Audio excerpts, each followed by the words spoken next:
Sud Radio refait sa déco avec Maison Créative. Sandrine Debruy. Bonjour ma chère Sandrine. Bonjour Jean-Marie. Alors vous êtes venue avec deux invités ce matin. C'est exceptionnel dans Sud Radio refait sa déco.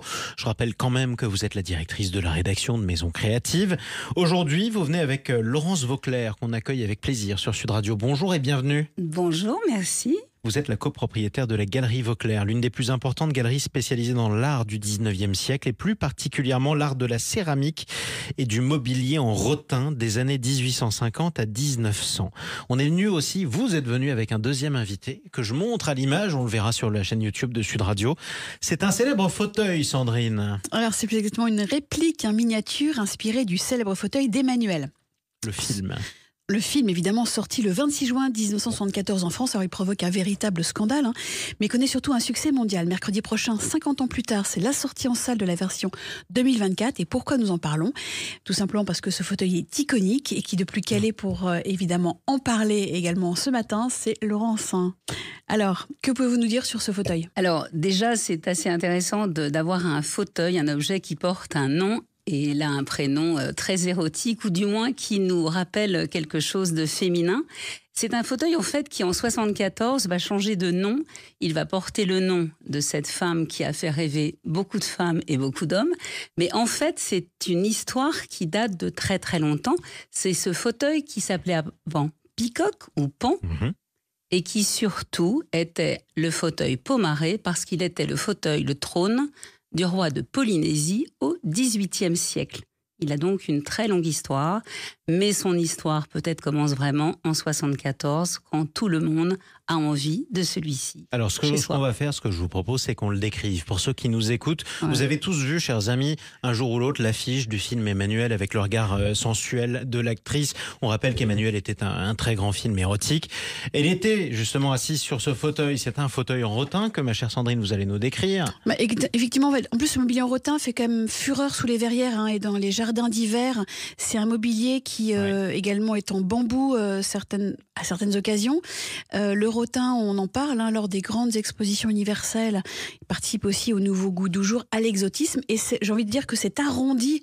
Laurence va peut-être pouvoir même plus le décrire et mieux que moi. C'est vrai que cet arrondi très très grand, justement, englobe un peu le personnage avec ses accoudoirs très hauts aussi. Et puis on pose ses jambes, on laisse tomber ses jambes de façon très très glamour puisqu'on peut les croiser. On a toute l'assise pour le faire.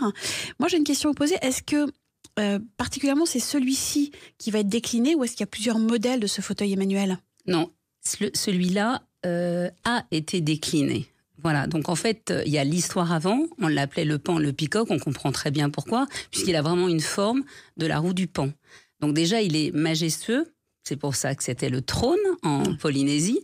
Donc en fait, il a toujours eu de toute façon une forme très élégante, très envolée, très féminine. On pourrait également le comparer à une fleur, à un pétale. Donc de toute façon, quand vous le voyez, vous avez envie de vous poser dedans, de vous alanguir. Et de toute façon, je pense qu'il rend toutes les femmes séduisantes parce qu'il a cette forme de trône. Si, je vous trouve quand même très optimiste. Mais... Alors moi, j'ai aussi ouï dire que le cinéma et vous, c'est une grande histoire. Il y a beaucoup d'autres films dans lesquels vous avez posé du mobilier. En rotin, vous nous en citez quand même quelques-uns ? Oui, on a posé beaucoup de mobilier, un peu de céramique, mais beaucoup de mobilier. On est spécialisé dans le 19e, donc tous les films d'époque, nous les regardons avec envie et grand intérêt quand nos rotins ont été dedans. Dans les derniers, il y a Eiffel, mais mon coup de cœur, ça restera Coco avant Chanel. Alors, quel était le mobilier dont justement Coco avant Chanel ? Tout le rotin a été loué chez nous. Tout le rotin. Donc table, chaises longues, dessertes, lampadaires, petites travailleuses, etc. etc. Une petite travailleuse. Travailleuse. Alors, c'est quoi une petite travailleuse ? Ce sont des objets, c'est un petit meuble qui n'est pas fermé, qui a 4 pieds, une poignée. Et les dames mettaient leur ouvrage de broderie, de couture dedans. C'est pas une boîte à couture, donc ça ne se fermait pas. Les boîtes à couture étaient en bois et les travailleuses aujourd'hui, les gens en sont friands parce que c'est un objet qui est un clin d'œil et on peut l'utiliser dans beaucoup de pièces. Oui. Salle de bain, chambre, etc. Il faudrait qu'on en offre une d'ailleurs un jour à Sandrine, ça vous irait très bien. Je pense qu'au milieu jour, pourquoi pas. En tout cas, c'est magnifique. Alors on peut en parler de ces meubles en rotin quand même. La mode du rotin, c'était à quelle époque ? C'était à la fin du 19e, début du 20e ? Déjà, milieu 19e, Haussmann, les vérandas, les verrières, donc c'est déjà assez tôt.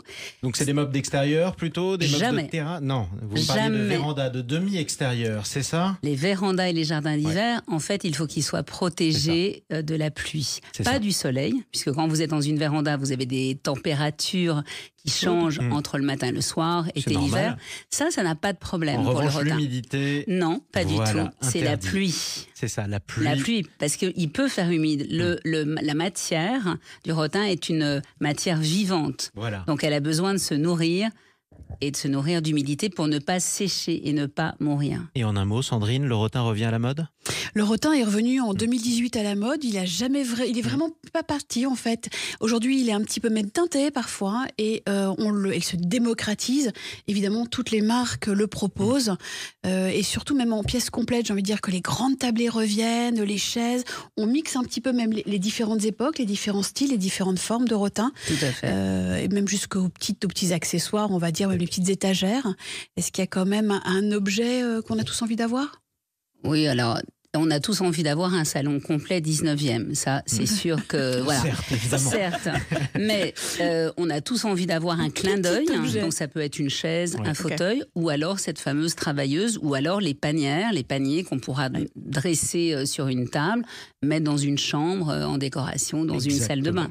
Et bien tout de suite, je vous propose qu'on quitte la véranda et qu'on parte au jardin dans un instant. Merci beaucoup Sandrine De Bruyne. Je rappelle que vos conseils sont à retrouver sur le site et les réseaux sociaux de Maison Créative. Merci à vous également, ma chère Laurence Vauclair. Merci beaucoup de m'avoir invitée. À très bientôt.